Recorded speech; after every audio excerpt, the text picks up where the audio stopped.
Welcome to another collections update video with my preset binder. I'm Harvest from Plentiful Plow, and I'm just going to go over all the stuff I got from my Whatnot auctions as well as from my ambassador program. So I've now added a little legend sleeve insert to the front of my binder with all the sleeves of the factions I'm using, including the Bounty Realm. And on back we have the current band cards. It just really speaks a lot about the game to have a restricted list already. It shows that the game is progressing. So I like that. And there's just something special about having an original band list. I do the same thing for Yu-Gi-Oh! I have the original band list sleeved and bindered up. There's nothing banned for Bounty Realm, so I just put the rule card. And here you'll see like the original other cards that were inside with the starter deck. And of course the two business cards I have. I didn't get anything from Atlas or Nerds Cafe yet, but I'll probably put them here as the original stores that sponsored it. So there's the actual official business card, and then this is just the card I got from Bountiful Harvest that was actually that, so I figured I'd put it there. And of course I have my promos that I got from Kirby for Life. Shout out to that, thank you. I didn't even know what EROS was, and then I realized, oh, it's this Empires of Set Rise.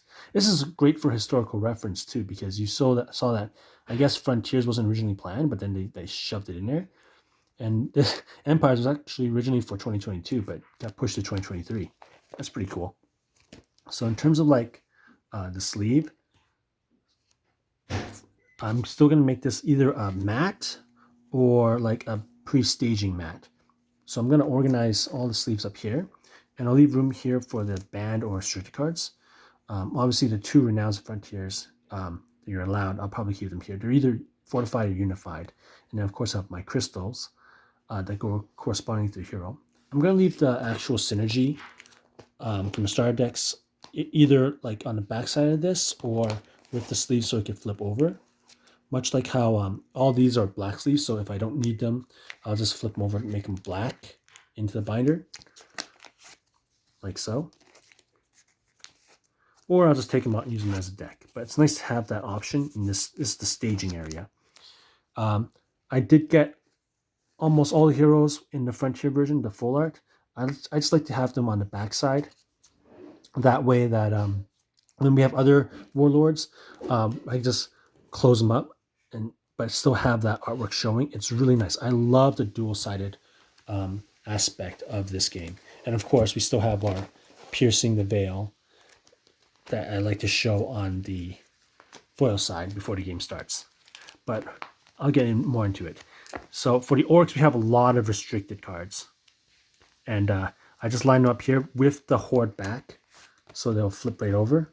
It's like, again, it's a staging area. So it's to remind me to build a deck that I need to have these cards, or can only have one of them. The same thing for the Renowns for this. I have to put them vertical because there's already a space taken in the fortified. I mean, for crystals. And I'm still looking for Viscerai. If anyone has the Guardian Orc, help me, hook me up. All right, next we have our Angels. So nothing different. I have pretty much everything set up, except, again, like once I get more Angels, I'll probably just move the two synergies to one card and then flip them over. And depending on if we get even more synergies later on, maybe I'll have like another flipped on here as well. But it'll be on the character card instead, or character sleeve instead, because we're running out of room. Or I could just make this entire binder the pre-Kickstarter 2 Kickstarters. I don't know.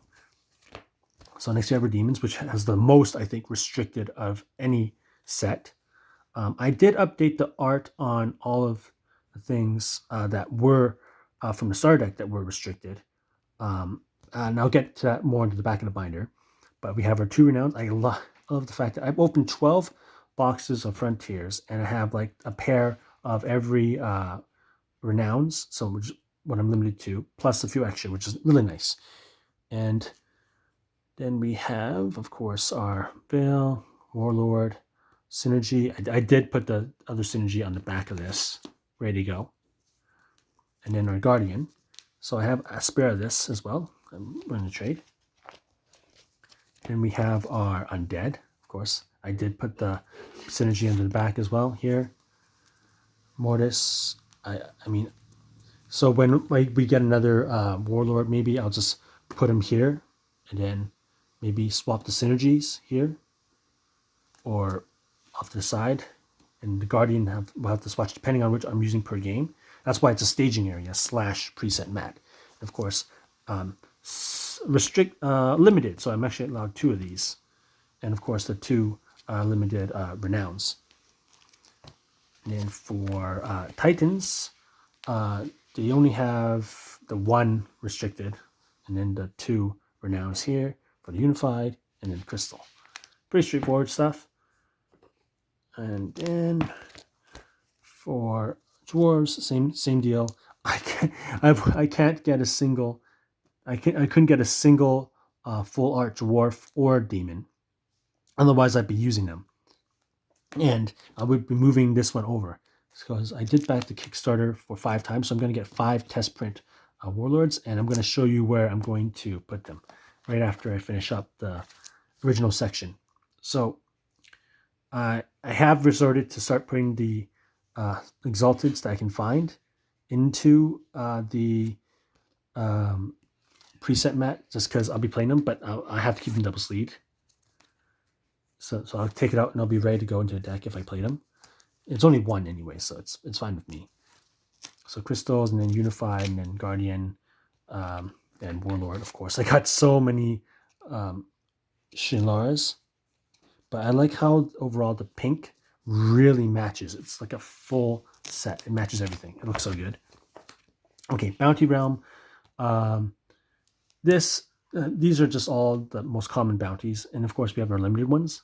Again, just a reminder, in a deck I'll actually already have these in there, but it's just nice to see.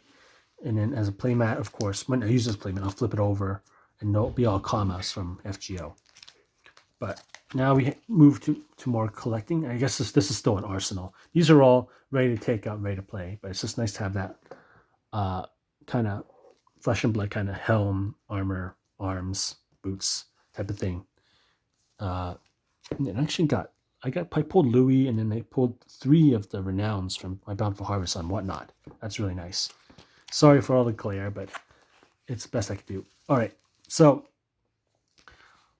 with this game, we have a situation where early on they used a different type of art, and it's really cool that we went from essentially this to this type of thing. And I like to showcase that by actually having a section dedicated to it. So this is what I was talking about. When I get my test print warlords, I'll put them here right next to the starter deck warlords, just to show the progression. And you can see the progression already with, this used to be the realm card. Now this is it, and it's foiled. This used to be this card. Now it's this, and so on and so forth. I really like being a curator as well as a collector to show off the history of these cards and the game itself. And I like both versions, actually. One's kind of meta-zoo-ish, where the other is more rendered with digital aid on a computer, of course. And I don't know, I just really like it because look, this is terrifying. I'm not sure what I'm more scared of, the representation of it or the actual freaking render of it. It's pretty scary stuff. And from an entertainment standpoint, I love it. It's a mix of emotions. Like someone was drawing in a panic or fast. There's going to be someone that's trying to recall it from their nightmare, sitting down and just thinking about it. Again, here, these are both terrifying, like from imagination to a memory. And I really like that. So I'm going to reserve, I don't know which 5 heroes I'm going to get, but these have regular backs. They're the starter decks, so they will be ready. The only reason I don't have another one here is because I couldn't get the demon or the dwarf. I couldn't get either one of those. I mean, just look at this. I can't express this enough. This is what this card was supposed used to be, and then it turned to that, like 2 sets apart. That's pretty cool. If nothing else, it'll be part of this game's history forever that I can document. And it's nice that they're all first editions. Oh, another thing to note, you'll notice that the icons of these original cards are different than in Frontiers. I think that's when they changed it, or maybe even Bound for Harvest they changed it. So the old starter decks heroes actually have the old crests. You can't see too well of angels because they're really similar, but like undead for sure you'll see it. Good example. Not looking at the foil, but look at the eyes and how different they are. One's more toony, and then the other one's a little more serious. And it's the same for every single card. Ravage Lands was very unique. That's why like the Exalted some Ravage Lands and the Renowned Ravage Lands are going for so much, because even their foil crests are different in the old style. So for example, this is the old style for Titans. And then, this is the new style for Titans. You can see that the new one has like a bracer, and then there's more spatter coming out from the ground. I know this because I'm a welder. So metal, when it's molten, it spatters. It's sort of like liquid metal, not like just fire. So that's really cool, and how it has that.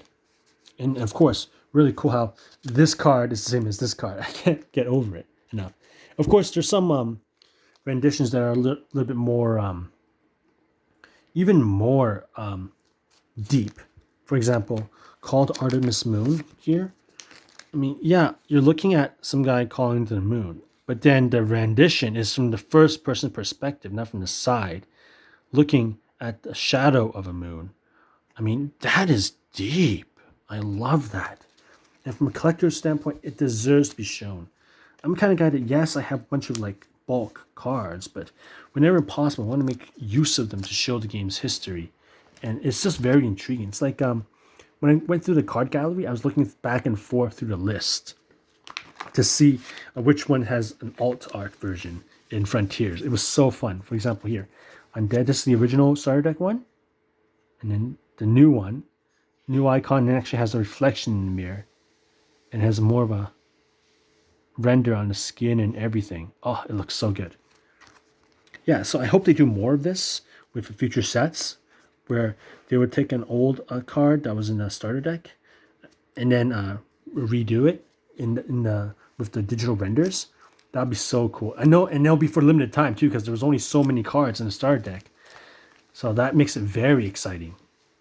Dwarf again, I don't have a full art dwarf. Otherwise, I put the alpha, the starter deck dwarf here. And yeah, it's just fascinating. Look at this, perfect example. So this is like, views. It's an explosive kit. You got 3 light bulbs, right? And then you have like the same thing. Oh, the lights are inside. And it's more of a modern representative of what like an explosive kit would look like. And even the icons are different. This is much more different. You don't have the blue hue or the curvature in the anvil that the modern one has. It's so nice. I love the show of growth, or rather the 2 different styles. One is representation, and then the other is a rendition. Well, technically they're both representations, but it's just nice to have a more realistic account. And then of course the Bounty Realm was the first time it did this. This is the starter deck unifies. They were in all the starter decks, right?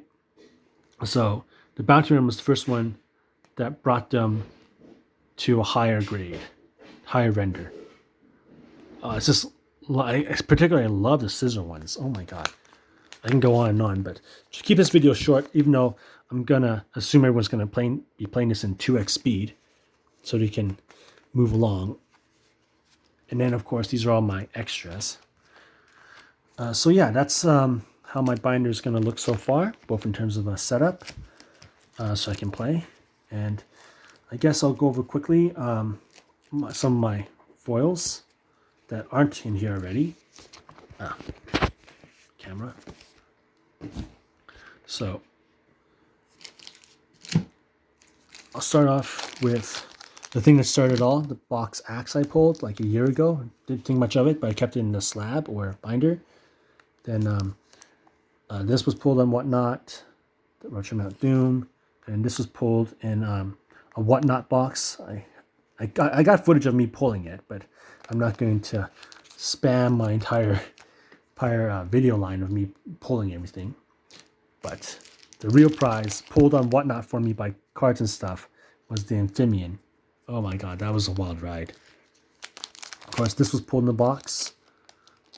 These were pulled in the box. Oh, I just love the slab. And I guess I'll quickly mention how I slab these. Obviously, if it's really bright, I'll try and get a black back slab to put them in, so that it contains it. But if it's like dark in center, or like wearing a dark outfit, I'll try to get a clear slab. And with these slabs, every single card inside has a fitted sleeve. You can see in the corner here. Inside has a fitted sleeve, and then even the cases can get scratched. So a long time ago, I bought a bunch of these plastics to put over the case.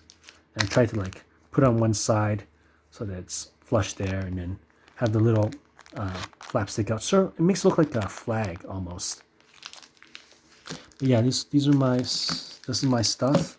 Aside from my I think the Great Seraphim that I have double sleeved inside, as well as Louis, and as well as the Sacrificial Mystic Beast Exalted that are in the binder. I'm gonna leave these out. I'll probably make proxies, and then bring these out when I play the proxies. That way they'll never I can honestly say that I never played these cards. They're just like for display, which is what people in Magic do, or even Flesh and Blood, pretty much. Case in point, I keep my Flesh and Blood stuff in a mooncake box, and I have all my equipment just lined up like so. So I'm thinking of doing the same thing, maybe even using the same box in the meantime to stash all my slabs, and just have a nice little display show. These mooncake boxes are great. They're magnets too, so they're great. They're a great fit, and you know it's valuable. That's why I always keep it like off to the side here. So when you play against someone and they have like a crate next to them, you know you're playing more than just their deck. Anyways, that's a quick video on what I'm doing so far.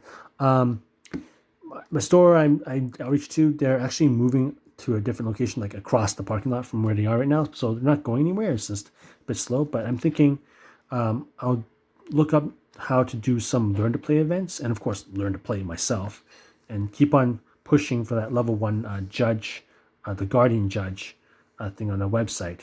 And when summer rolls around, maybe I can help do a learn to play events or do some tournaments. We'll see how it goes, because I really want this game to keep growing in Western Canada. It's Canada's TCG. My country actually needs it, at least in the West. We can't just have like one side of the country have it and not the other. So yeah, that's about it for this video, and I can't wait for the Kickstarter cards to come to me. Thanks for watching. Bye.